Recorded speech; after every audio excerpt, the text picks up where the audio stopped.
आज मुझे चाउल पिठौरी तैयारी मोदकर रेसिपी शेयर करी।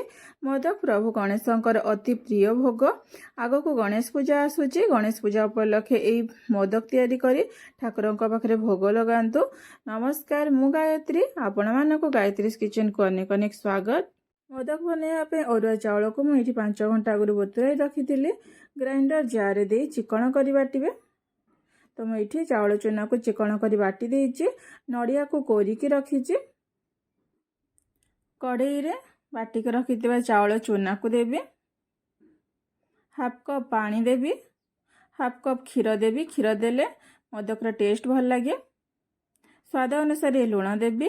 आ गोटे चामच घी दे लो फ्लेम रे एमती कंटिन्यू गोड़ेबे। चाउल चूना एठी सिझी भल से जंती हो जाइए। पूरा बनवाई कड़ई रे गुड़ देवी। आ गुड़ को टिके मेल्ट होगापी देवी।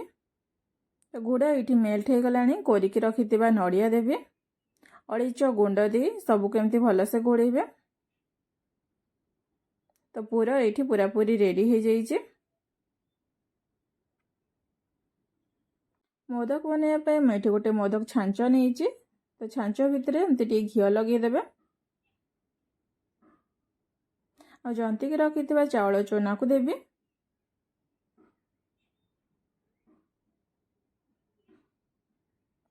भितरे नड़िया पूर को देवी।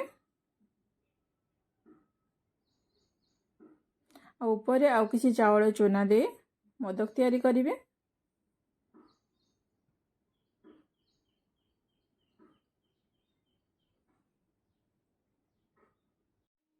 तो ये मोदक तैयारी हो जाइए। तो एमती सब मोदक को तैयारी करेंगे। ये मुझे गोटे छोट छांच नहीं। से छांच एमती चाउल चूना को देवे। ता भितर नड़िया पूर देवे। ऊपर आउ किछि चाउल चूना को दे एमती मोदक तैयारी करेंगे। आपण बिना छांचरे भी मोदक तैयारी करि परिबे। तो मैं ये सब मोदक को तैयारी करने। आ मोदक को स्टीम करने स्टीमर उपर किछि घी दे एमती चारियाडे स्प्रेड करी। आ मोदक तले लागबनी। तापर मोदक को दे कवर करके लो फ्लेम रे स्टीम होगापी देवे।